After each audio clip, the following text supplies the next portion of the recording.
ازيكم عاملين ايه؟ يا رب دايما تكونوا بخير، ويا رب دايما تكونوا بسعادة وبصحة وبسلامة. كل سنة وانتم طيبين. خلاص الترم خلص. يعني ايه الترم خلص؟ يعني ده ميعاد وقت المذاكرة اللي بجد عشان حضرتك تتأهل للامتحان النهائي اللي يكلل نجاحك الكريم بتاع الترم الاولاني. طب والنجاح ده لازم له ايه؟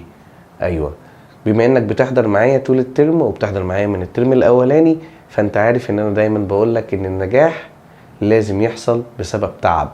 من طول ما انت ما بتتعبش يبقى النجاح مش هيحصل. يبقى لازم نتعب ونجتهد ونجتهد اكتر ونجتهد اكتر واكتر عشان نوصل للنجاح ونوصل لقمة التفوق كمان. يلا بينا هنبدأ المراجعة بتاعتنا بدروس الجرامر بتاعت المنهج كله. النهاردة احنا بنعمل فيديو عظمة.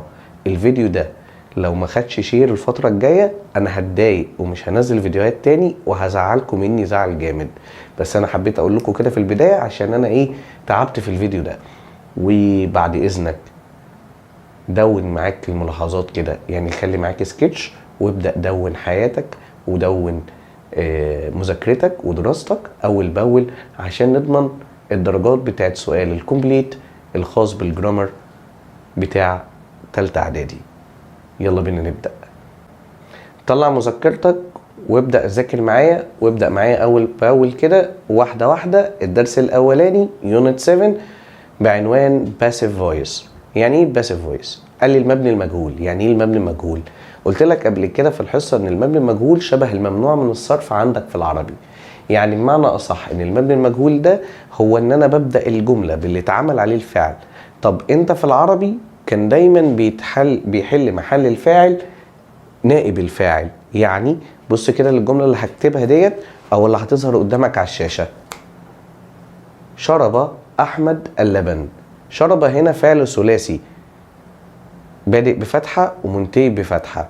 يعني شرب احمد اللبن. مين اللي شرب؟ قال لي احمد. شرب ايه؟ اللبن.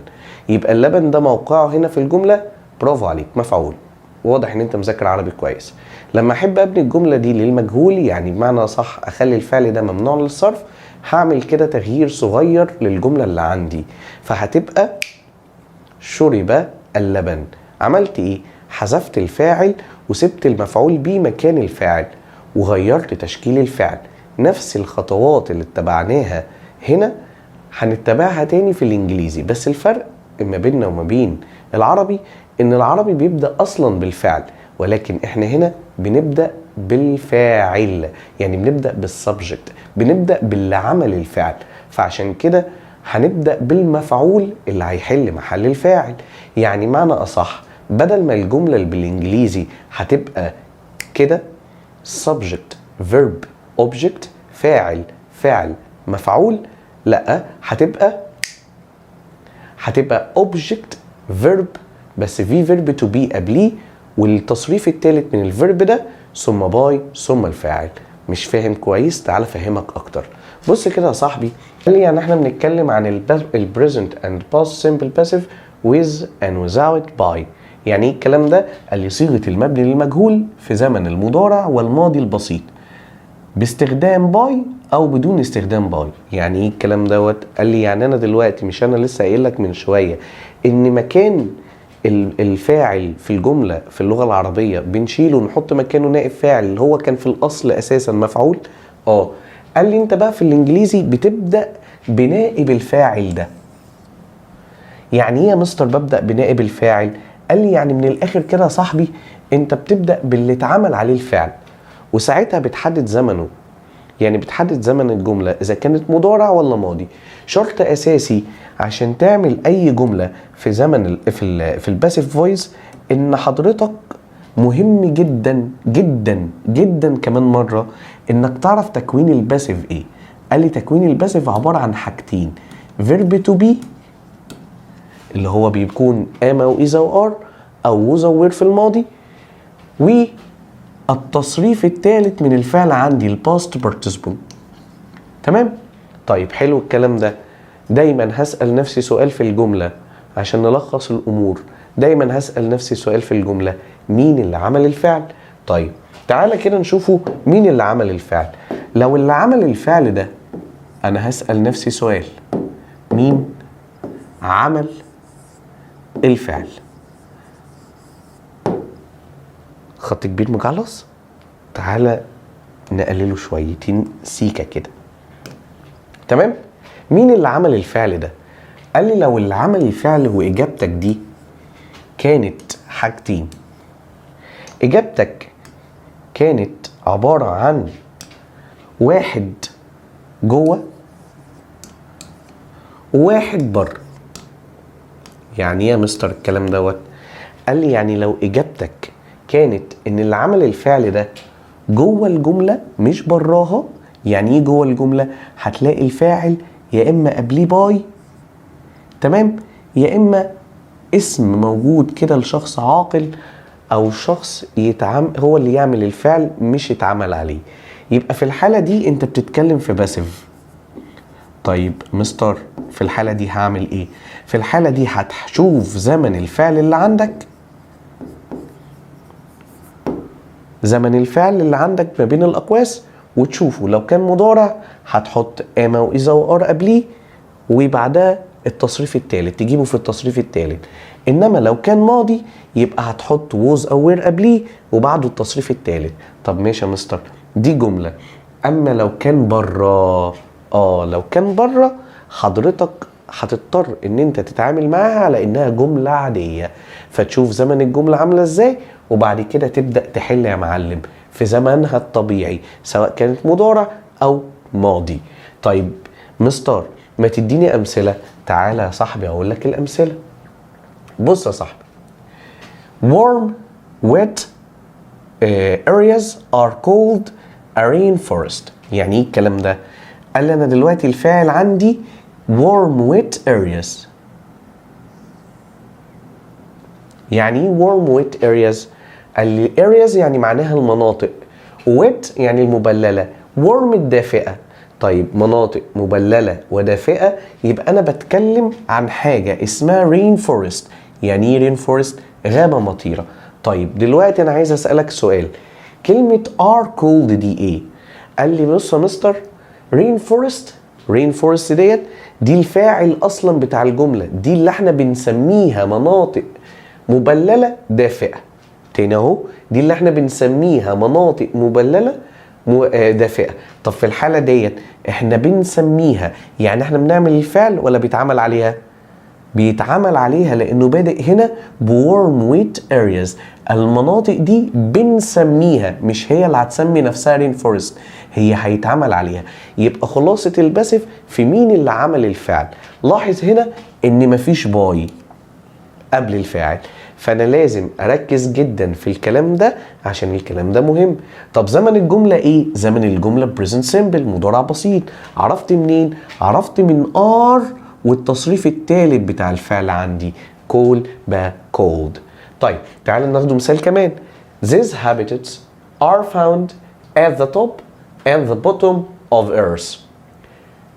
ده بيقول لي هؤلاء البيئات او البيئات ديت are found at the top في قمة and the bottom والقاع of earth. سؤالي هنا ليك، كلمة found جاية من فعل ايه؟ ايوه find يعني يجد، find يعني يجد. طب find اللي بمعنى يجد ديت بعد اذنك معناها ايه؟ معناها ان الفاعل بتاعي يجد.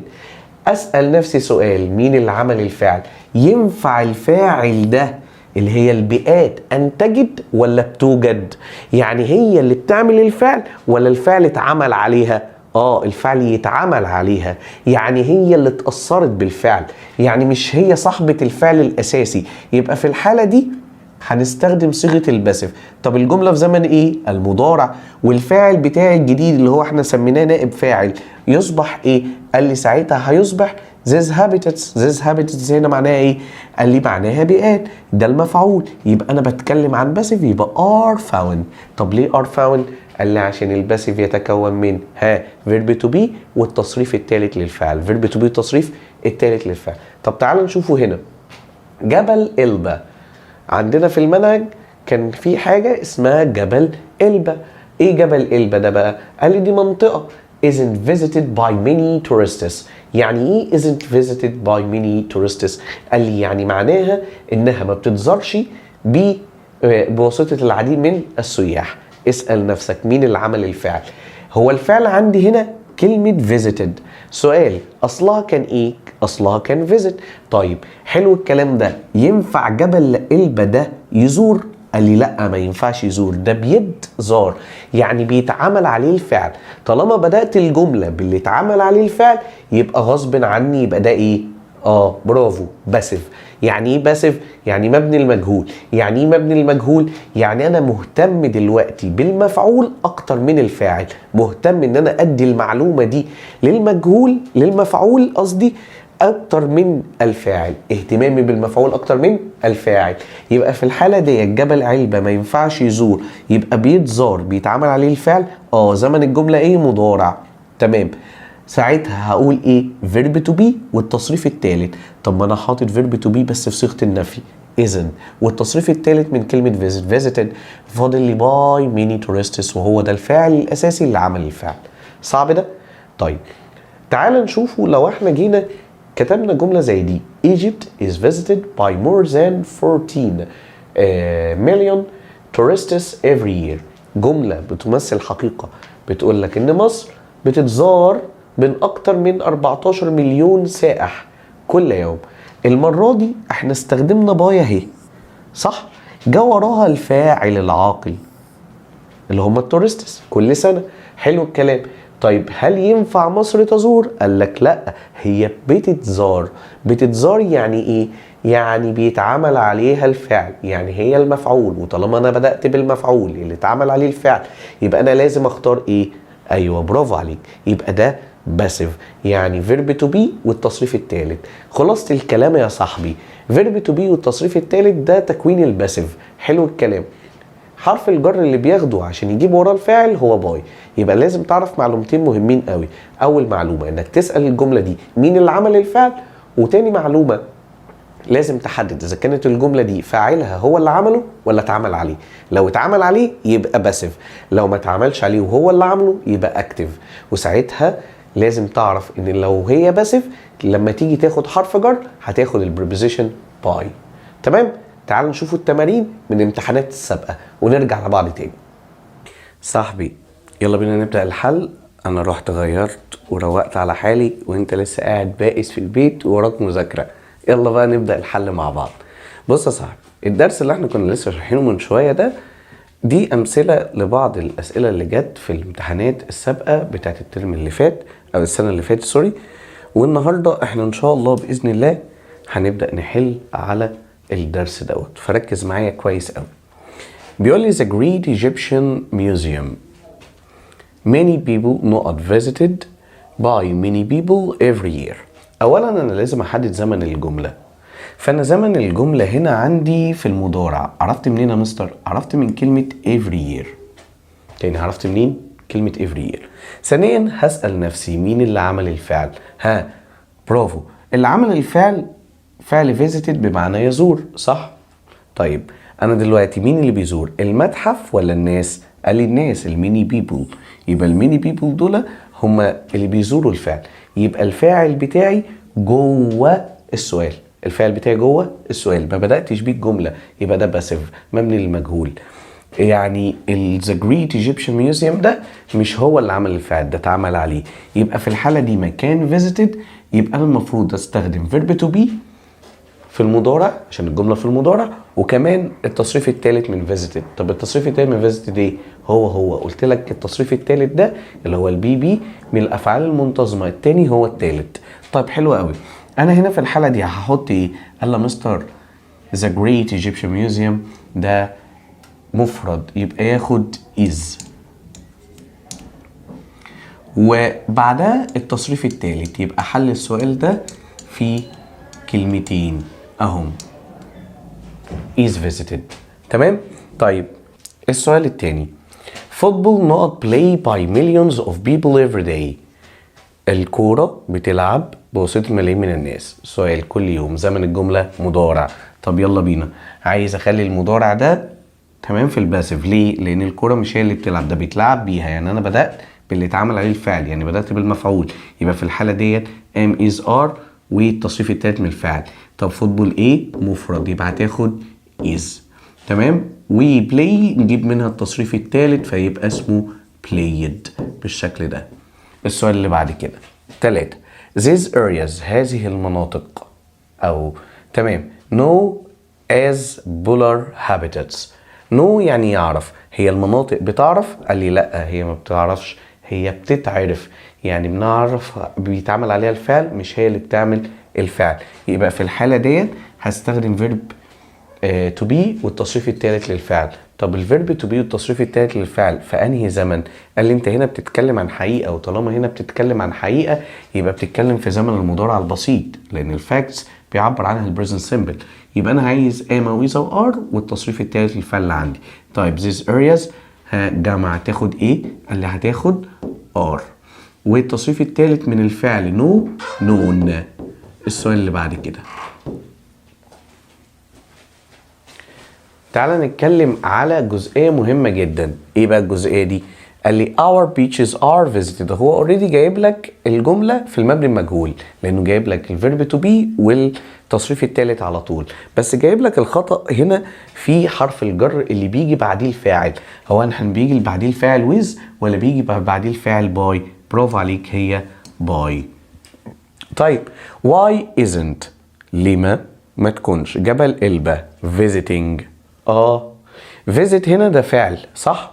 وده سؤال، مفيش مشكلة من عندي، سؤال غير سؤال ما عنديش مشاكل، بس أنا أسأل سؤال، الفعل ده مين اللي عمله؟ هل هو جبل علبة جبل إلبة ولا باي مور تورستس؟ مين اللي بيزور، السياح ولا جبل إلبة؟ السياح، يبقى ده باسيف. يبقى أنا عايز هنا التصريف الثالث. مستر لا ثانية، أنت المفروض تاخد هنا اما واذا وار والتصريف الثالث. اقول لك لا ده سؤال، هو واخد isn't هنا اللي هي النفي بتاع is كفعل مساعد، يبقى انا فاضل لي بس التصريف الثالث. لازم تكون مركز جدا وانت بتعمل الكلام ده، لان اي غلطة عندك بفورة. يبقى الاجابة بتاعتي ما كان visiting visited. السؤال اللي بعد كده that wonderful picture هذه صورة رائعة is drawn، برضو جايبها لك الغلطة بتاعتي في حرف الجر بتاع الفاعل مكان with هنحطه ايه؟ باي، لان دايما الباسيف مع باي ثم الفاعل. my uncle's house منزل عمي surround by a big pool. في unit 7 احنا اخدنا فعل اسمه surround يعني يحيط. طب هل المنزل بيحيط ولا بيحاط؟ بيحاط يعني مبني للمجهول، يبقى في الحالة ديت هعمل surrounded تصريف ثالث صح؟ وهجيب قبليه verb to be. طب انا هنا بعبر عن حقيقة، يبقى الverb to be بتاعي اما واذا وار، لان انا بتكلم برضه في زمن البريزنت سيمبل.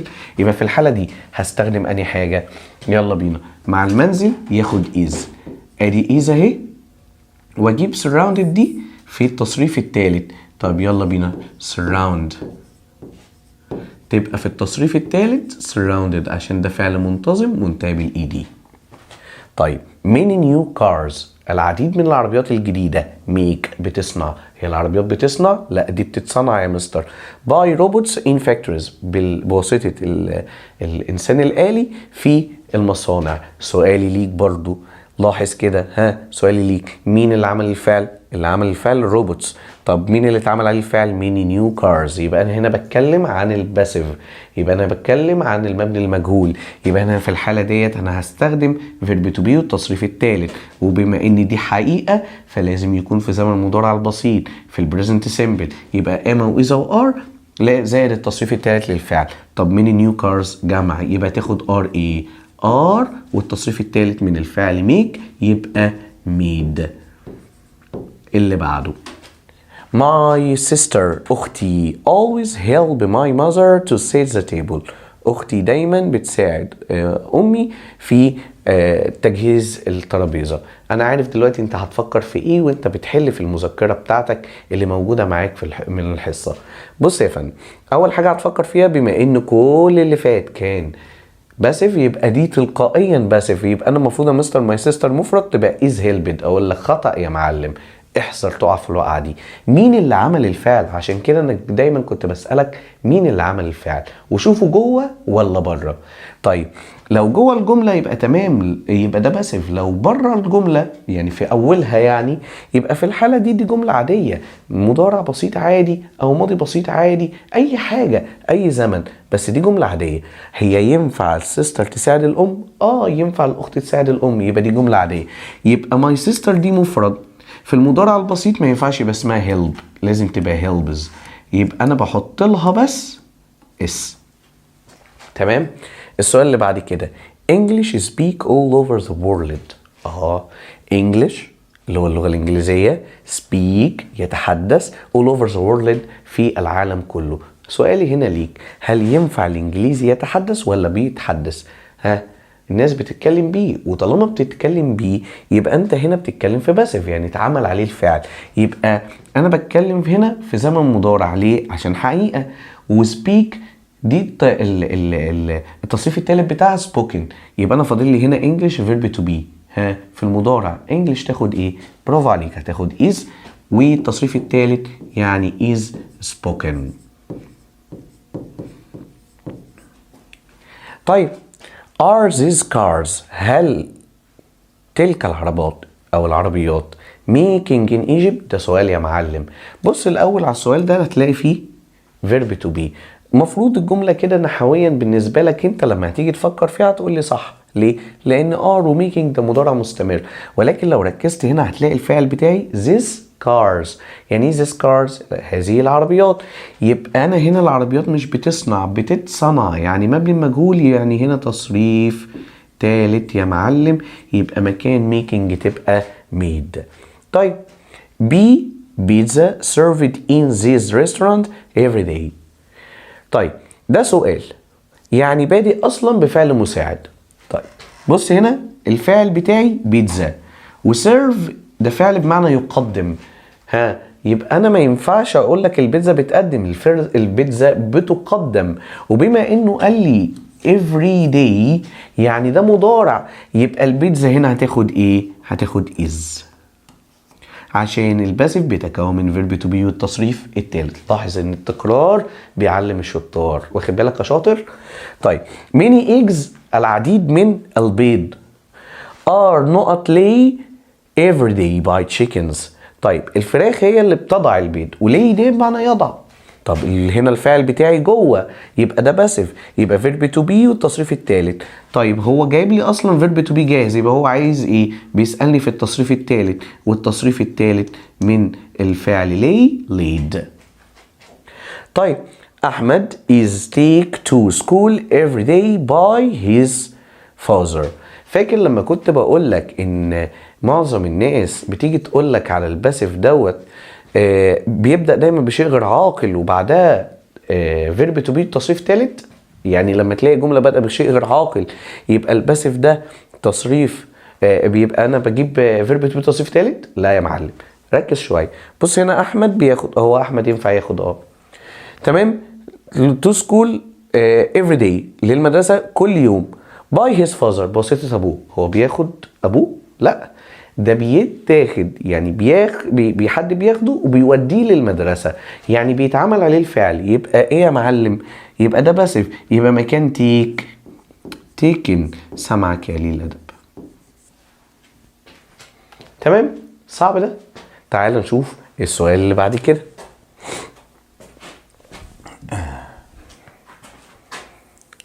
اجمد كده لان لسه في عندنا 11 سؤال مهمين برضو، ودول اسئلة كتاب المدرسة، فخلي بالك برضو عشان مهمين. many people العديد من الناس، الكثير من الناس، العديد من الناس، الاتنين نفس المعنى. visits the national park every year. طيب بعد اذنك ممكن انا اسألك سؤال بعد اذنك؟ انا بادئ بالناس، الناس ديت هي اللي بتزور، يبقى ده فعل عادي، يبقى دي جملة في الاكتف. طب دول جمع، الناس جمع، ينفع اخد معاهم visitors مصدر اخره اس؟ قال لي لا الجمع بياخد مصدر بس، يبقى انا هنا في الحالة دي هاخد visit. خلاص يعني شلت الاس بس. طيب عكس الجملة في كتاب المدرسة، فبيقول لك the national park الحديقة الدولية. مالها؟ المحلية. طيب مالها؟ قال لي نقط visit by ميني مش عارفة ايه. هي الحديقة بتزور؟ قال لي لا، وانا هنا بتكلم في مضارع عشان كلمة every year. يبقى في الحالة دي verb to be التصريف الثالث am is are والتصريف الثالث من كلمة visit. يبقى انا هنا بتكلم عن is visited.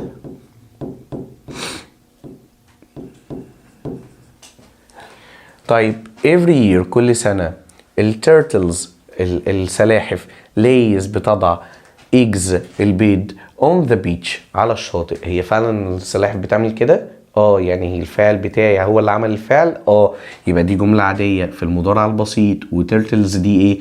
جمع، فتاخد مصدر بس، يبقى ليه.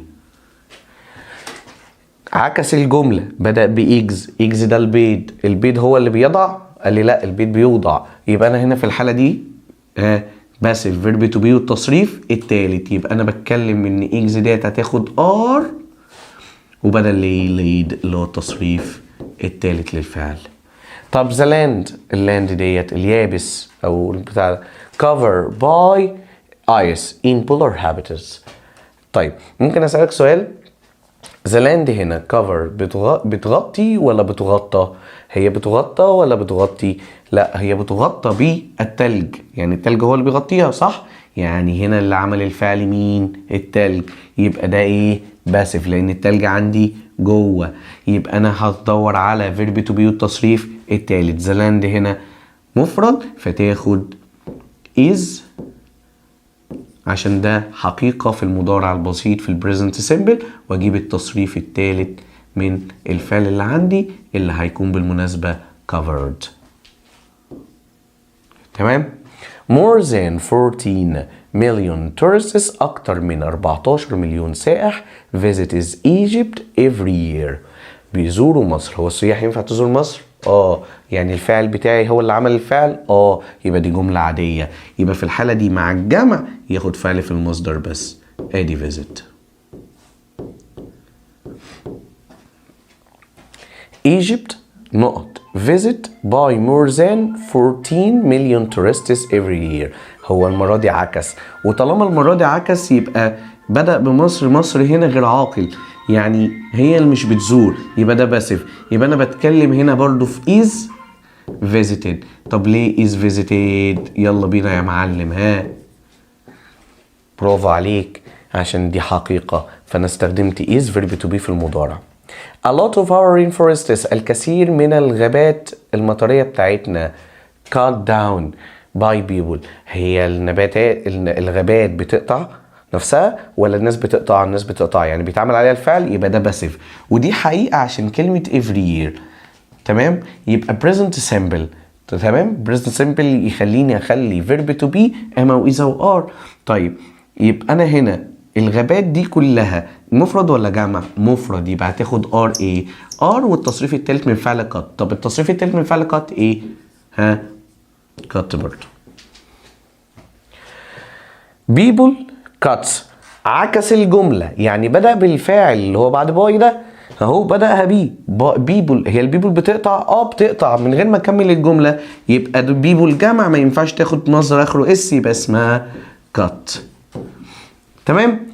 hundreds of date palm، المئات من palm trees، المئات من اشجار النخيل grow بتزرع. ينفع تزرع؟ قال لي لا، اعكس يا مستر، هي بتتزرع.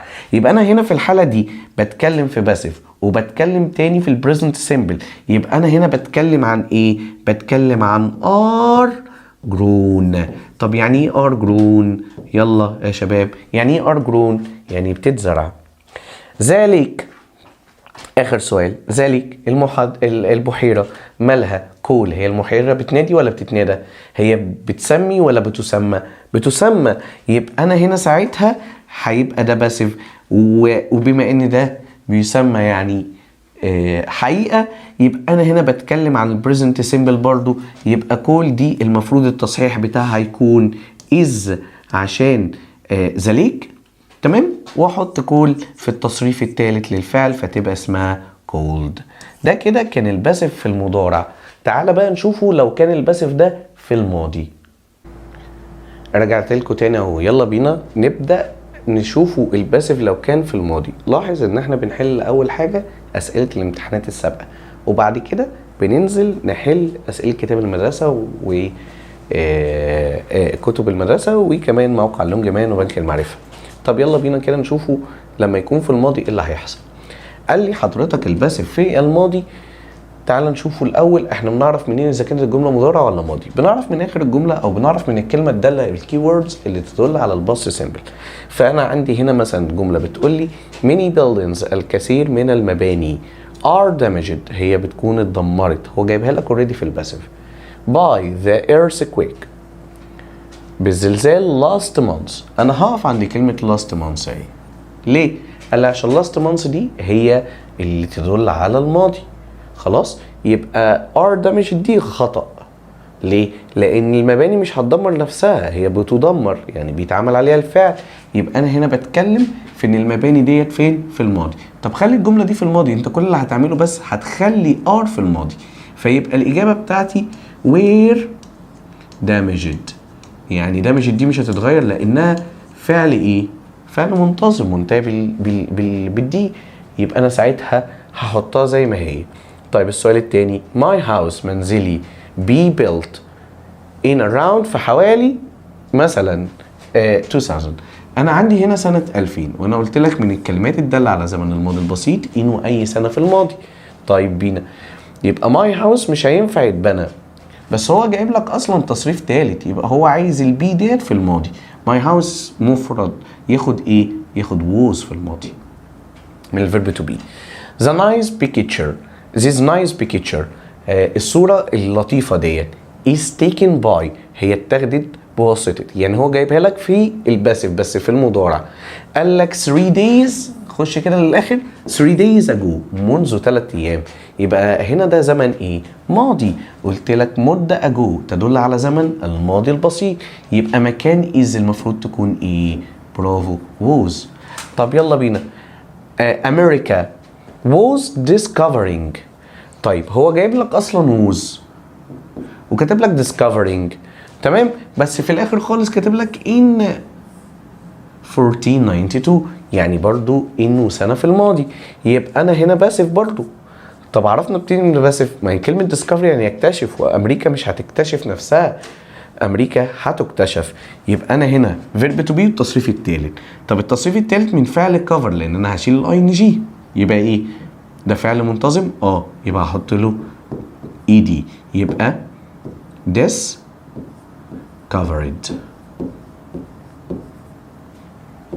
صعب ده؟ طيب تعالوا نشوف اللي بعد كده.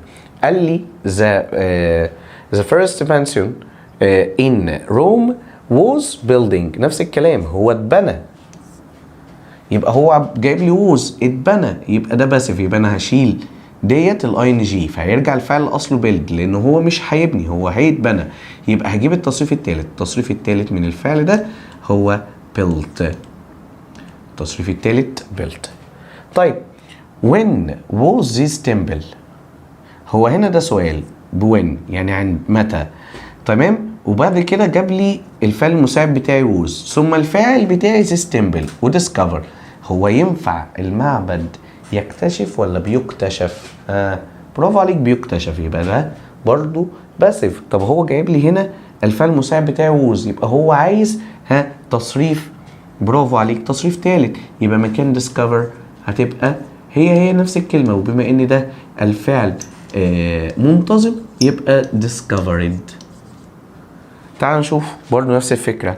who was the تاج محل نقط build by. تاج محل دي منطقة، طب المنطقة ديت هتبني نفسها ولا هتتبنى؟ هتتبنى. طب هو جايب لي اصلا was، يبقى ده باسف في الماضي، يبقى ده تصريف ثالث. الماضي من build لسه قايلينها في المسألة اللي قبلها او في السؤال اللي قبله built. the pyramids، الاهرامات، build برضو اتبنت، بس المرة دي جايب لي ايه؟ الاهرامات وبيلد يبني. خلاص، thousands of years ago، برضو ده ماضي. طيب هي ينفع الاهرامات تبني؟ لا، بتتبنى، يعني بيتعمل عليها الفعل، يعني ده باسف. يبقى في الحاله دي الباسف بتاعي هيقول لي ايه؟ هيقول لي ان انا عندي فيرب تو بي وفيرب تو بي مش موجود، يبقى فاضل لي تصريف ثالث يبقى هجيب فيرب تو بي والتصريف التالت. طيب الفيرب تو بي في الماضي مع ذا بيراميدز ده ايه؟ جمع، يبقى ياخد وير. والتصريف التالت من build built. خلاص يبقى الإجابة بتاعتي were built. لاحظ إن دي أفكار وأسئلة امتحانات سابقة، فخلي بالك منها كويس. تعال نشوفوا بقى كتاب المدرسة. في كتاب المدرسة عندي مجموعة برضو من الأسئلة، 15 سؤال الحقيقة، و15 سؤال إلى حد ما نقوله سهلين برضو إن شاء الله بإذن الله. يلا يا حبيبي كده قلمك ومذكرتك معاك وابدأ راجع معايا. بيقول لك a list of new 7 wonders، قائمة بعجائب الدنيا السبعة is made in 2007.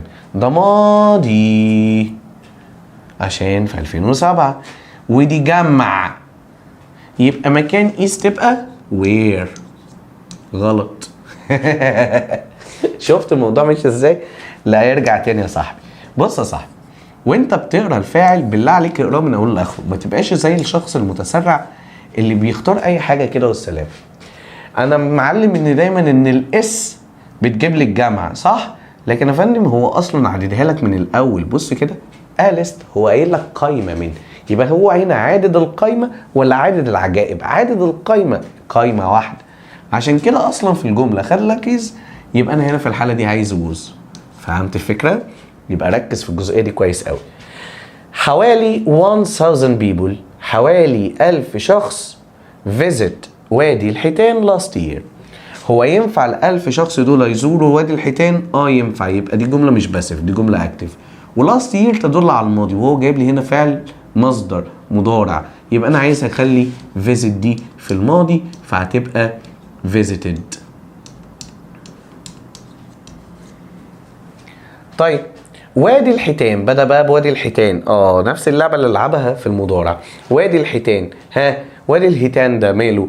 قال لي فيزيت بيزور، ينفع؟ قال لي لا ساعتها ما ينفعش، يبقى انا عايز فيرب تو بي والتصريف التاني. طب انا بتكلم هنا عن لاست يير، نعمل ايه؟ طالما هنا موجود عندك لاست يير، يا مستر موجود عندي لاست يير، يبقى هو عايز في الماضي، يبقى انا عايز فيرب تو بي والتصريف التالت بس فين؟ في الماضي. لاحظ هنا بقى ان هو جايب لك اصلا فيزيتد، يبقى مش جايب لك فيرب تو بي، يبقى انا عايز هنا اشوف وادي الحيتان مفرد ولا جمع؟ مفرد، يبقى هو عايز ووز الاول وبعد كده visited. اللي بعده scientists العلماء find hundreds of fossils of ancient walls in 1902. طيب انا هنا في الحاله دي انا بتكلم في الماضي برضو، والعلماء يجد، ينفع؟ ينفع يا مستر ان العلماء يجدوا، يبقى انا في الحاله ديت ما ينفعش اقول لك scientists were found، لا انا هنا وجدوا، هم اللي بيجدوا، هم اللي عملوا الفعل صح، يبقى ده جملة عادية خالص بس هتبقى في الماضي عشان in 1902، يبقى انا هنا بتكلم في found. hundreds of fossils المئات من الحفريات of ancient walls، المئات من الحفريات اللي من الحيتان القديمة. found ينفع تجد، هي اللي وجدت ولا عكس الجملة؟ يبقى انا هنا بتكلم برضو في وير. ليه وير؟ عشان جمع. وير بص بقى هو جايب لك فاوند صح، يبقى هو عايز فيرب تو بي والتصريف التالت، ما ينفعش تكتب لي وير وتسكت، لازم تكتب لي وير والتصريف التالت من الفعل عندك اللي هو هيكون برضو اسمه فاوند. ذا تاج محل ووز بيلدينج، دي الجملة اللي حليناها قبل كده في الامتحانات اللي فوق، تمام؟ هو تاج محل ده منطقة، ما ينفعش هو اللي يكون building، بيكون كان بيتبنى، ما ينفعش، يبقى هو كان بيبنى، يبقى هنا او بني، يبقى انا عايز هنا اقول built لان في هنا verb to be اصلا، تمام؟ يبقى انا فاضل التصريف التالت. These pictures هؤلاء الصور were painting by my brother yesterday. اعكس يا معلم، يعني ايه اعكس؟ هو البيكتشر ينفع تتبنى؟ ينفع ترسم نفسها؟ قال لي لا دي بتترسم، يبقى انا في الحاله ديت ده باسف، يبقى وير دي صح بس بينتنج دي هي اللي غلط، هتبقى ايه؟ بينتنج لا هرجع لاصلها، يعني هشيل الاي ان جي واحط مكانها برافو عليك اي دي، فهتبقى were painted. long ago منذ قديم الأزل. camels الجمال نقط call ships of the desert by some people. ها الجمال كانت تدعى ايه؟ ها سفن الصحراء. طيب انا بقول لك تدعى من دلوقتي. تدعى يعني حد اللي بيعمل لها الفعل يبقى ده باسيف، يبقى انا بتكلم في الماضي، يبقى انا عاوز اوير. والتصريف الثالث كاملز هنا ايه؟ جمع، يبقى وير. والتصريف الثالث من الفعل اللي عندي اللي اسمه كول فيبقى اسمه كولد. تمام؟ because of last week's floods بسبب فيضانات الاسبوع اللي فات in India في الهند. لحد هنا انا فهمت من الجمله دي انها ايه؟ ماضي بس. a lot of houses destroyed الكثير من المنازل destroyed. هي المنازل هي اللي اتدمرت؟ لا، هي دمرت يعني اتعمل عليها الفعل، يعني ده باسف. والجمله في الماضي يبقى بتكلم في ووز او وير والتصريف الثالث، فالهاوسز ديت جمع فهتاخد وير. والتصريف الثالث هو اصلا جايبه لك عشان ده فعل ايه؟ منتظم. يبقى انا بتكلم في وير destroyed. السؤال رقم 10 ذا كايرو تاور برج القاهرة. ماله برج القاهرة ده؟ is designed. لا يا فندم، هو مش designed. هو برج القاهرة is designed في المضارع ولا في الماضي؟ في الماضي، لان هو كاتب لك هنا in 1959. يبقى انا هنا في الحالة ديت عايز was او were. ليه يا مستر؟ قال لي عشان هو اصلا جايب لك تصريف ثالث. طيب يبقى انا هنا بتكلم في was او were. طب كايرو تاور ده مفرد فهياخد was. لاحظ ان الامثلة سهلة، بس انت توتر الامتحان في اخر السنة هو اللي بيخليك تجاوب خطأ. The statue of the Sphinx التمثال ابو الهول was making was making يعني هو اللي بيصنع. ينفع؟ لا.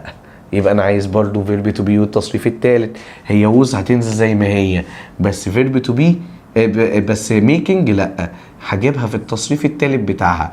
ها تبقى ايه؟ was made. was ايه؟ made. هنا was عادي زي ما هي عشان ده مفرد واحط بعدها made. We don't know how the stones for the pyramids not was carried to Giza. هو احنا ما كناش عارفين كيف الأحجار بتاعة الأهرامات اتنقلت للجيزة. انت قلت من شوية مستر اتنقلت، يعني اتعمل عليها الفعل. تمام؟ يبقى كارد هنا التصريف التالت موجود، هو عايز هنا فوز. طب ما ده جمع يا باشا، خدها وير وريح دماغك. هنا our flat is burned. burned ده تصريف تالت برضو، وإز فالمفروض جملة باسف برضو واضحة اهي، بس في المضارع. ليه؟ عشان إز، بس هو كاتب لك هنا last month، يبقى هنا تاخد ووز عشان دي ايه؟ مفرد. animal fossils حفريات الحيوان not found. نقف هنا شوية. شوف الجملة في زمن ايه؟ قال لي في زمن من years ago، عديد منذ عديد السنوات. منذ يعني ايه؟ في الماضي. طب طالما في الماضي يبقى animal fossils تاخد ايه؟ were found. هاخد were وادي التصريف من find found يبقى التصريف التالي برضو found. اخر سؤال these trees plant by clever school boys last summer. طيب these trees هذه الاشجار هنعمل ايه؟ الاشجار بتزرع ولا بتتزرع؟ بتتزرع. يبقى last summer ده في الماضي، last مدة يبقى الماضي. يبقى انا هنا في الحالة دي محتاج was او were والتصريف التالت للفعل. طب trees دي جمع، يبقى انا were planted. كده يا شباب احنا خلصنا الباسيف دوت درس مهم جدا، وهو بداية اصلا الوحدة بتاعتك او اول درس في اول وحدة خالص. يبقى انت حضرتك لازم تذاكره وتجتهد شوية وتتعب شوية عشان توصل اللي بعده. تعال نشوف شرح الدرس اللي بعده ونرجع لبعض تاني. درس تاني يا صاحبي ودرس مهم جدا، وده كان في يونت 8. بيتكلم عن ايه الدرس ده؟ بيتكلم عن حاجة اسمها if conditional او ايه بقى؟ قال لي the first conditional if. يعني ايه الكلام ده؟ الحالة الأولى من الحالة الشرطية لقاعدة if.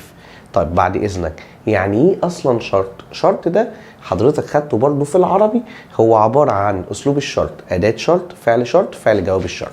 يعني باختصار كده شديد، لما حضرتك بتحط أداة الشرط بيجي وراها جملة وجملة تانية.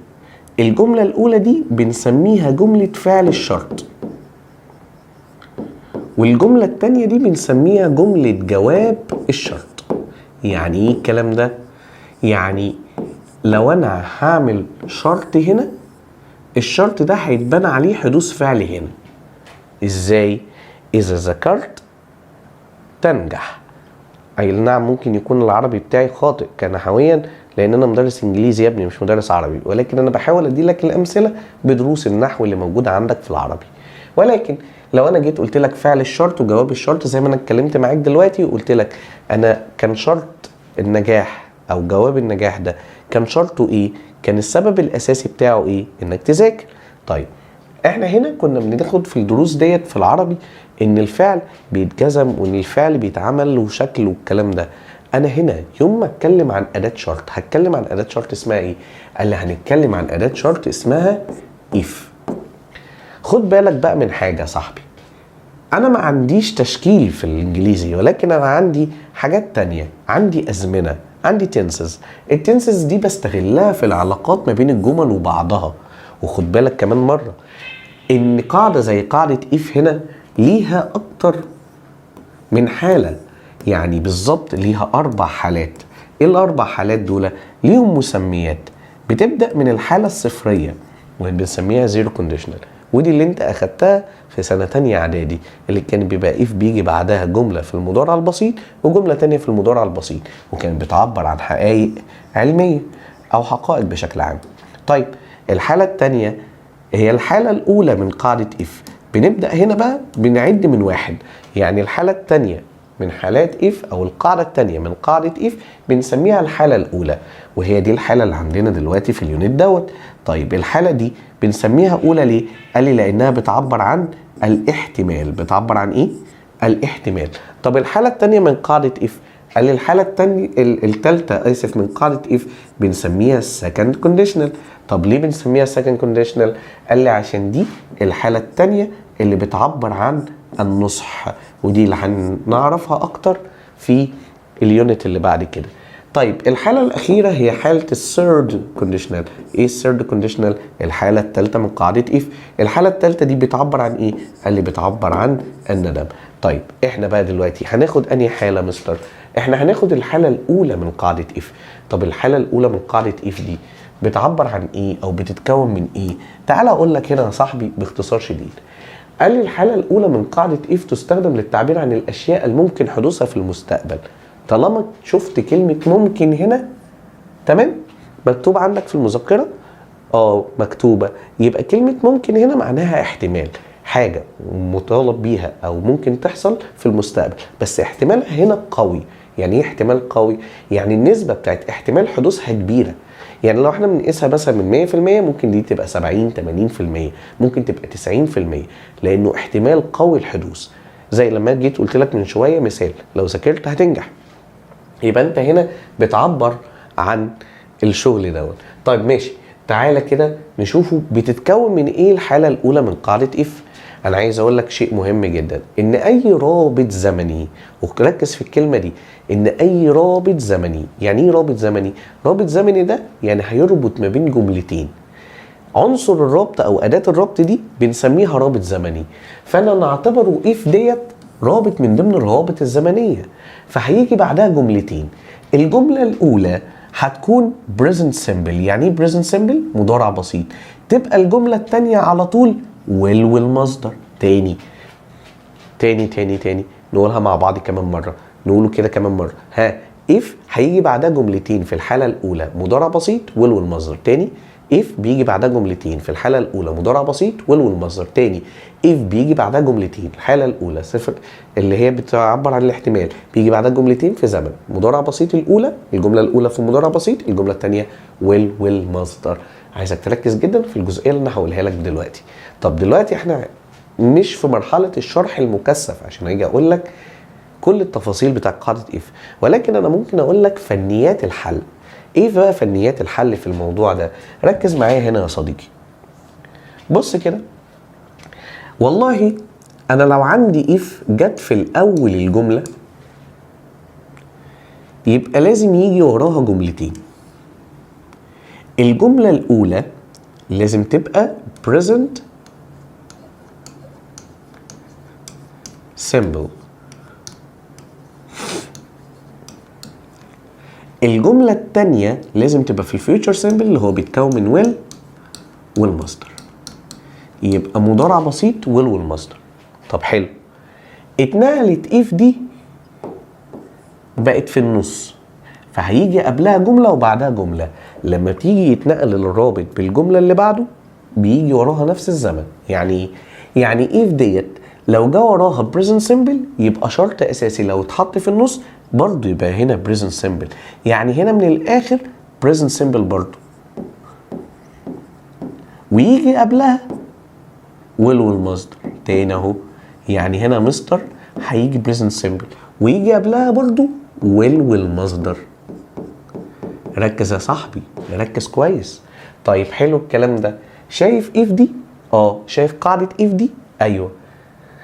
لو جبت لك بقى if في حالة سؤال، هنا مهمة.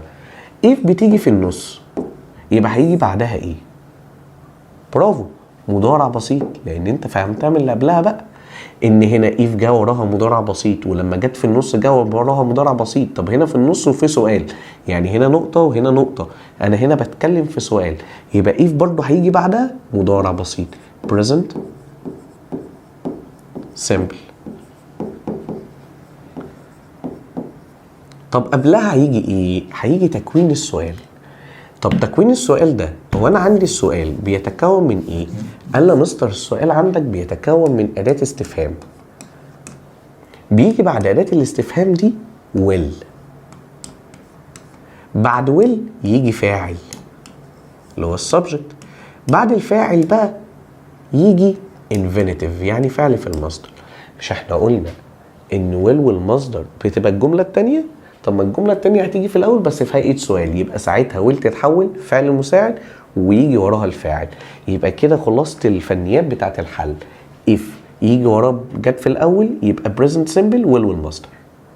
جت في النص if بعدها مضارع بسيط present simple قبلها will والمصدر. في السؤال أداة will فاعل مصدر if مضارع بسيط. تاني اهو أداة will فاعل مصدر، أداة will فاعل مصدر. يبقى أول ما أشوف السؤال بعمل ده. طيب ركز في اللي أنا هقوله ده لأن نفس الشكل ده إحنا هناخده تاني في يونت 9. وركز معايا في اللي أنا بقوله ده لأن في يونت 9 أنت هتاخد الحالة التانية من قاعدة if بنفس الطريقة. طب بقول لك إيه؟ تعالى أنا وأنت نتفق اتفاق. تعالى دلوقتي أنا أدي لك قاعدة if الحالة التانية برضه، لأن أنت خلاص طالما ذاكرت الحالة الأولى هتعرف تحل الحالة التانية وانت مغمض. ليه بقى؟ قال لي لأن الحالة التانية من قاعدة if بالمناسبة يعني الحالة التانية من قاعدة if هي الحالة اللي بتعبر، ثانية بس أجيبها لكم هنا أهي.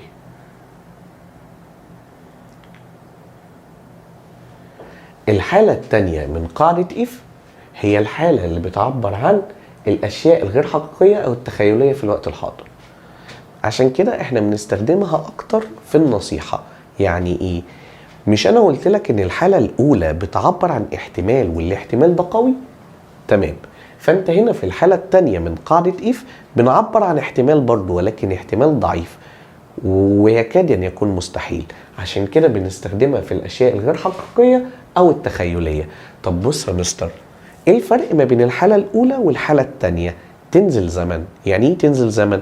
قال لي يعني لو انت بتتكلم في المضارع هيبقى ماضي، ولو بتتكلم في will تبقى would. يعني باختصار كده يا شباب بص كده، انا هتكلم دلوقتي في حالة if التانية.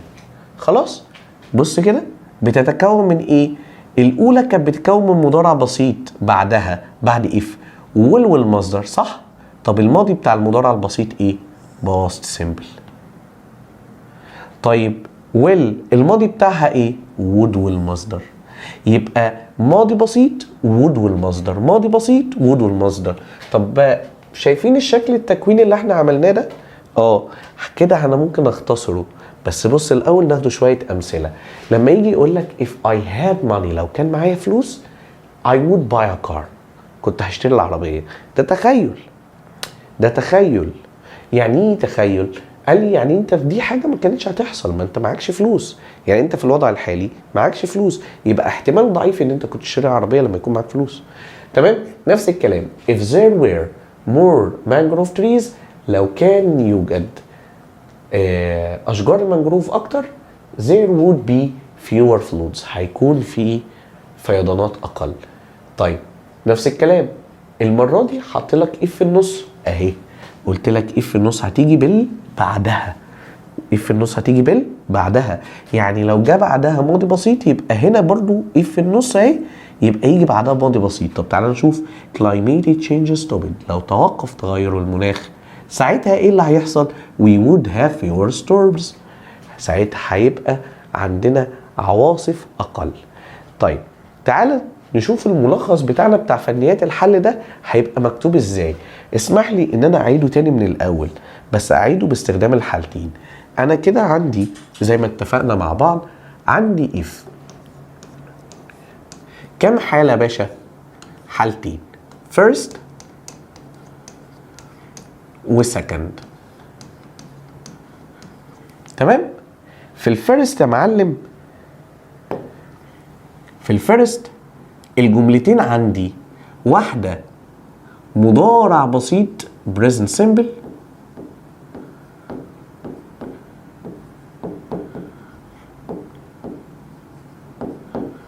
والتانية will والمصدر. في الحالة التانية بيبقى عندي past simple ماضي بسيط بعدها مكان will يبقى would والمصدر. صعب ده؟ مش صعب. طب الحمد لله. تعالى كده بقى نقول الملخص بتاعنا، نصغر القلم ده كده شوية ونقول الملخص بتاعنا. ادي if في الاول يجي بعدها جملتين. تمام. لو انا بتكلم في الحالة الاولى سمعتك يلي بتقول لي مضارع بسيط will والمصدر، يبقى هنا present simple.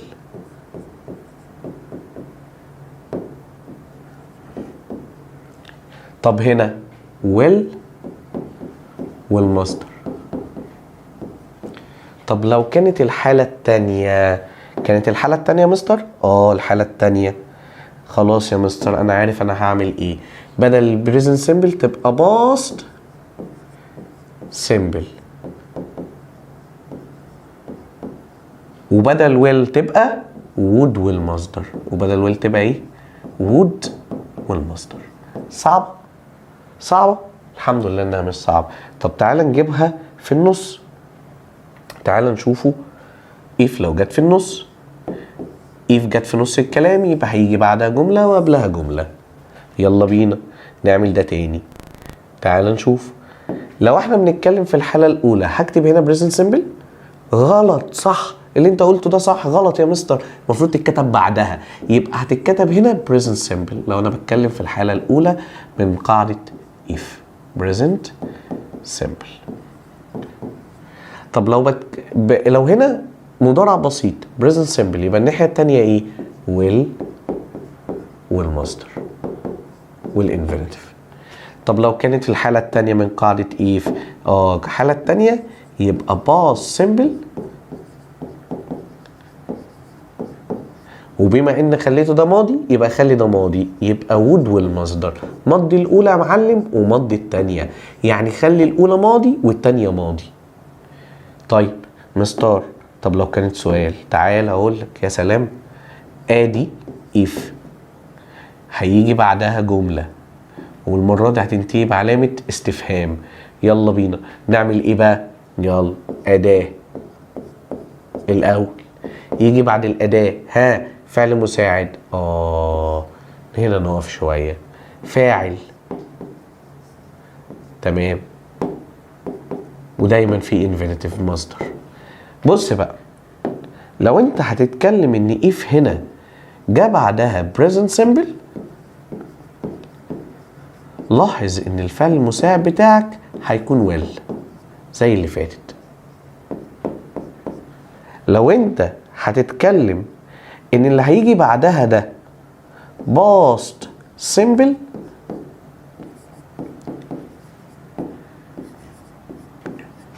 يبقى هنا مكان will يبقى الفعل المساعد بتاعي would. يبقى نقوله كمان مرة. بص كده، أداة will يبقى لازم لي مضارع بسيط بعد if. أداة would يبقى لازم لي past simple بعد if. لاحظ كده، ركز معايا، كل اللي احنا قلناه ده الملخص بتاعه. يبقى انا هذاكر الملخص ده. شايفك اللي انت مطنش وشايف الفيديو وعمال بتاكل ومش واخد بالك ان في مجهود هنا بيتعمل. حضرتك ده فنيات حل، يعني حضرتك لازم تكتبها وتدونها بايدك لانها مش هتلاقيها في المذكره اللي معاك. عشان كده انا بقول لك اكتب دي فنيات حل. واحنا بنعمل دايما بنمشي بمبدأ في قاعدة اف. المبدأ ده بنسميه اللي تلاقيه كمل عليه. يعني ايه اللي تلاقيه كمل عليه يا استاذ؟ قال لي يعني حضرتك لقيت مضارع بسيط يبقى فيه will والمصدر، لقيت ماضي بسيط would والمصدر. طب لقيت would والمصدر يبقى ماضي بسيط، لقيت will والمصدر يبقى مضارع بسيط. مراجعة بسيطة كده على المضارع البسيط والماضي البسيط. المضارع البسيط ده اللي هو مع الاي والجمع، اي حاجة جمع تاخد مصدر، مع الهي والشي والاي تو اي اسم مفرد يعني اي حاجة مفرد تاخد مصدر منتهي باس. طب الماضي البسيط بيتكون من ايه؟ من التصريف الثاني للفعل، واحنا متفقين ان التصريف الثاني للفعل ده كام نوع؟ نوعين. نوع regular verbs افعال منتظمة بتمشي بقاعدة مصدر اخره دي اي دي اي اي دي، يا اما النوع الثاني احنا عارفينه استغفر الله العظيم شواذ تحفظ كما هي. تعالى خلص الدرس، تعالى نتمرن عليه ونرجع للدرس اللي بعديه. اجمد يا ريكو، يلا بينا نبدا الدرس اللي بعده. في if conditional احنا كنا بنتكلم عن الحاله الاولى من قاعده if. قلت لك ان الحاله الاولى دي بتكون مضارع بسيط will والمصدر. راجع الفيديو تاني لو انت نسيت او كنت بتعمل حاجه ومشغل الفيديو كده. تعالى نبدا برضو باسئله الامتحانات السابقه زي ما احنا اتعودنا في الحل بتاع الدرس اللي فات. يلا بينا، بسم الله الرحمن الرحيم. بيقول لك if is it hot tomorrow. ماليش دعوه. ايه يا مستر؟ ماليش دعوه، انا وصلت لغايه هنا وهقف. ليه؟ ادي is مضارع بسيط، يبقى الجمله الثانيه مالها will والمصدر. تاني دايما في قاعده if اللي تلاقيه كمل عليه. يعني لو لقيت مضارع بسيط يبقى will والمصدر، لقيت ماضي بسيط يبقى would والمصدر. يلا بينا. فانا بقول لك if it is hot tomorrow، لو هي if it's hot tomorrow we not go to the beach، يبقى اكيد will. ليه؟ لان في is مضارع بسيط يبقى هنا will والمصدر. سهله جدا، يبقى مكان would will. طيب if the train is late، مش هكمل، انا لقيت is يبقى هناك برضو will والمصدر، يبقى ادي will. وخد بالك ان هو جايب لك فون فانا لازم اكتبها، مش معنى ان انا حطيت will يبقى انا هنا جاوبت صح، لا لازم اكتبها. يبقى will فون. المره دي حطيت لي if في النص وفي سؤال، يبقى الفعل المساعد بتاعي لازم يكون حسب الجمله بتاعت if. لو كانت مضارع يبقى الفعل المساعد بتاعي will، لو كانت ماضي يبقى الفعل المساعد بتاعي would. طب انا لقيت if you don't دي نفي المضارع البسيط، نفي البريزنت سيمبل، يبقى هو عايز will هنا. يلا بينا. what you do من غير ما اكمل، يلا. يبقى الفعل المساعد ده اداه الاستفهام، الفعل المساعد بتاعي will، والفاعل بتاعي هو كاتبهولي هنا ايه؟ you، وبعد you الفعل في المصدر ينزل زي ما هو يبقى you do. يبقى التصحيح بتاعي will you do. السؤال الرابع if I visited، ما اعرفش انا هنا بقى هل هي ماضي ولا هي مضارع، بس انا لقيت I will send، I will send، will هنا بالظبط كده مستقبل، يبقى دي will، يبقى هنا كان في مضارع، يبقى مكان visited visit. تمام يا شباب. اللي بعده if my dad، برضو مش عارف، got هنا ماضي بس هنا في will، الويل بتيجي مع ايه؟ المضارع البسيط، يبقى مكان جوت هنا هتجيبها في المضارع. طب ماي داد، خد بالك عشان انت هتغلط الغلطه دي، هتقول لي جيت وتسكت. ماي داد مفرد يبقى ياخد مصدر اخره اس يبقى جيتس. طيب هاو نقط يو فيل if you، المره دي if في النص برضو وده سؤال، وجاب لي هنا ايه؟ مضارع بسيط عشان باس، يبقى هنا will والمصدر، يبقى انا هنا بتكلم عن هاو والفعل المساعد بتاعي will. خلاص، وانزل يو فيل زي ما هي، يبقى will you feel. ده التصحيح بتاعي. طيب where will you leave ده ماليش دعوه بقى، اداه استفهام اهي وادي will دايما هيجي وراها المصدر، يبقى مكان leave دي يجي leave الفعل في المصدر. طيب he not do better if he practices every day. ماليش دعوه، انا لقيت if المره دي في النص، يبقى اللي بعدها بيجي بعدها. طب بعدها ايه؟ مضارع بسيط، يبقى الجمله الثانيه will مصدر، يبقى الاجابه بتاعتي will do. طيب if I ate too many sweets I will feel sick. لقيت will بس المره دي جايبها لك بشكل يعني ايه الاختصار بتاعها. طيب يبقى هنا في الحاله دي طالما will يبقى لازم هنا يكون في فعل في المصدر. طب I فعل مضارع. طب eat هنا ماضي، خليها مضارع المصدر بتاعها eat. I بتاخد المصدر يبقى هنا eat. I will study math if في النص، الجملة اللي قبلها will والمصدر، يبقى هو عايز مضارع بسيط وآي موجودة وهو كاتب لي جوز، يبقى هو عايزها تكون جو لأن ده مصدر، المصدر بياخد آي والجمع، إنما المصدر اللي آخره اس بياخد المفرد. if I go to if اهي جه بعدها الجملة جو ده مضارع، يبقى will مصدر، يبقى ما ينفعش بايز معاه، لازم تبقى باي، لازم تبقى باي. ثانية واحدة اها. if Mona have time she will، لقيت will يبقى ده بتاع ده عايز مضارع بسيط، يبقى if Mona دي مع مضارع بسيط. منى ما تاخدش have ليه؟ لأنها مفرد فبتاخد has. when I go to فيوم لما بروح للفيوم I not would visit. I go مضارع تمام. طب يا مستر ثانية واحدة بس، فين if في الموضوع؟ ما احنا قلنا ان احنا عندنا بدائل لإف، بدال if او بديل if اللي موجود عندي ده هو when اللي هي بتساوي عندما. مع عندما دي ممكن تستخدم الشرط لما تروح كذا اعمل كذا، اي عندما. خلاص هنا مضارع بسيط يبقى will والمصدر، يبقى انا عايز هنا will مكان would. طيب if it's hot tomorrow we would go to the beach. نفس السؤال الاولاني اللي فوق بنفس الدرجه بس هو متكرر في امتحان تاني خالص، يبقى برضو هنعمل will مكان would عشان ده مضارع موجود في محافظه الشرقيه، والسؤال الاولاني كان محافظه القاهره 22. يلا بينا نشوف اسئله كتاب المدرسه. صعب في اسئله كتاب المدرسه، نركز بقى كده، عندنا 12 سؤال هيتحلوا برضو بسرعه زي اللي فات. Our environment will be if في النص وهنا في will يبقى هنا مضارع بسيط، يبقى مكان recycle هتبقى recycle، يبقى هنشيله بس الدي. تمام. طيب if في الاول وجا بعدها our seas become، هقف هنا become مضارع بسيط، يبقى هناك will والمصدر، ادي will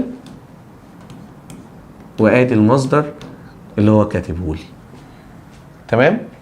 طيب if we will burn وهنا we will pollute، بص هنا will والمصدر، يبقى هو عايز هنا مضارع بسيط، يبقى ما ينفعش اقول لك we will burn، لكن هنا هقول لك هنا burn بس الفعل في المصدر. we will save water if في النص قبلها will والمصدر، يبقى هنا مضارع بسيط، هنا جايبها لي ايه؟ برافو جايبها لي ماضي، يبقى انا عايز اخليها مضارع، وهنا عشان وي جمع تاخد تيك. طب climate change تغير المناخ will get worse if في النص جاء قبلها will والمصدر، يبقى بعدها مضارع بسيط. طب بس ثانية هنا نقف، قال لي not take، يبقى هو عايز مضارع بسيط منفي. طب المضارع البسيط المنفي بيتنفى بايه؟ don't و doesn't. طب وي تاخد don't ولا doesn't؟ برافو بتاخد don't، يبقى ادي don't اهي ومعاها تيك don't take.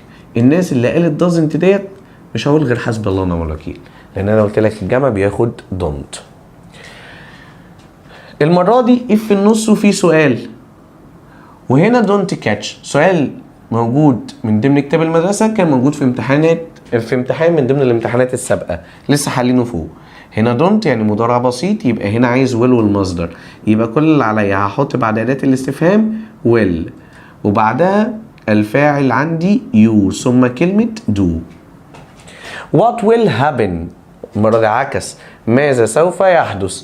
if في النص قبلها will يبقى بعدها مضارع بسيط. طب هنا تاخد مع boots؟ قال لي لا، تاخد ايه؟ boot. ليه؟ عشان بتاخد الفعل في المصدر. السؤال اللي بعديه how will طارق feel if في النص وده سؤال قبليه will والمصدر. تمام؟ يبقى بعده مضارع بسيط بس المرة دي جايب لي هي هنا ما ينفعش تاخد جو، مصدر اخره اس يبقى goes. will دي speaking من غير ما اكمل. هي will بتاخد ايه يا اولاد؟ تاخد فعل في المصدر. طب ده مصدر؟ قال لي لا، يبقى انا في الحاله دي هحطها في المصدر، يعني هشيل الاي ان جي فتبقى اسمها speak. What would I do if I don't برضو don't مضارع بسيط يبقى الجمله الثانيه will مصدر يبقى مكان would في will. What will happen if برضو if في النص وقبلها will يبقى بعدها ماضي بسيط بس هو عايز بمضارع بسيط، يبقى هو عايز هنا مضارع بسيط منفي عشان كلمة not. طب تتنفى بايه؟ برافو don't برضو اللي قال does حسب الله ونعم الوكيل فيه. يبقى don't واحط الكلمة بتاعتي المصدر بتاعي recycle عادي. طيب you get very healthy if في النص جا بعدها ايه؟ مضارع بسيط يبقى الجملة التانية will والمصدر يبقى دي اسمها will get. لاحظ كده ان احنا حلينا كمية حلوة على if الحالة الأولى first conditional. تعال نشوفوا if في الحالة التانية second conditional. يلا بينا يا شباب الحالة التانية من قاعدة if بقى في الماضي. تعال نشوفوا الحالة التانية. كنا بنعبر عن النصح والتخيل او ان احنا كنا بنعبر عن الاحتمالات الضعيفة. فاحنا كنا بنقوله ان في الحالة التانية بمضي الاولى ومضي التانية، يعني اخلي الجملة اللي بعد if ماضي بسيط الجملة التانية would والمصدر. فانا لقيت هنا جملة بتقول لي if I were rich. تمام؟ ماضي بسيط يبقى would والمصدر ادي would ما ينفعش will. تمام؟ if we have ماشي لحد هنا مفيش مشكلة. we would لقيت would والمصدر يبقى هو عايز ماضي بسيط، اللي تلاقيه كمل عليه. ادي would والمصدر يبقى هو عايز ماضي بسيط يبقى هنا كان في had. if we lived in Alexandria لو انا كنت عايش في اسكندرية مش هكمل. هنا lived يبقى وهنا if اهي لقيت if في الاول وفي هنا ماضي بسيط يبقى الجملة التانية would والمصدر يبقى would go. if I be in trouble would you help me؟ ماليش دعوة لقيت would والمصدر يبقى أنا عايز هنا verb to be بس في الماضي. وخلي بالك if I was المفروض لا بس احنا هنحط where لأن جا وراها صفة زي التخيل. لو أنا بتخيل يبقى أنا بستخدم صيغة من ضمن الصيغ if I were you. if I am you مفيش حاجة اسمها if I am you بس ماشي. I would لقيت would تمام يبقى انا عايز هنا ماضي بسيط. الاكسبريشن ده احنا اتفقنا ان اسمه if I were you I would will مصدر يبقى بيعبر عن نصح. what would you do لقيت would والمصدر يبقى انا عايز هنا ماضي بسيط يبقى if you were عشان you بتاخد were reach. if لقيت if في الأول بعدها I had هنا ماضي بسيط يبقى الجملة التانية will والمصدر would والمصدر هو كاتب لي will يبقى هو عايز would. what will she do if لقيت if في النص وده سؤال جا بعديه ماضي بسيط اسمه based يبقى أنا في الحالة ديت عايز مكان will تبقى في الفعل المساعد ايه؟ would لأن الماضي البسيط بياخد would والمصدر. there will be fewer floods if لقيت if في النص بعدها جملة there were more where ماضي بسيط. طب الماضي البسيط يخليني اختار ايه؟ would والمصدر فيبقى مكان will would. if they train hard they would win the match ماليش دعوة. انا لقيت في الجملة هنا would will مصدر يبقى انا عايز ايه؟ الفعل ده يكون في الماضي يبقى انا عايز trained اللي هي trained. We could get to the coast quicker if لقيت if في النص يبقى لازم يجي بعدها ماضي بسيط الجملة التانية would والمصدر بس المرة دي جاب لي could ما انا قلت لك من ضمن بدائل would could و might و should من ضمن بدائل would could و might و should يبقى if لازم يجي بعدها ماضي بسيط يبقى انا هنا في الحالة دي هاخد ايه had. نشوف اللي بعد كده الجمل بتاع كتاب المدرسة يلا بينا. If we lived لقيت if في الأول جا بعدها ماضي بسيط يبقى الجملة التانية would والمصدر بس المرة دي هو جايب لي كان من ضمن بدائل would could و might و should. طيب يبقى أنا هنا عايز كان بس في الماضي بتاع كان could.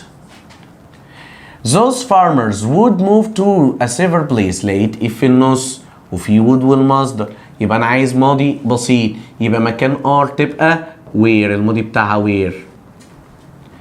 لقيت if في الأول بعدها جملة لسه مش كاملة بس الجملة التانية فيها would والمصدر يبقى هو عايز ماضي بسيط الماضي من have تبقى had.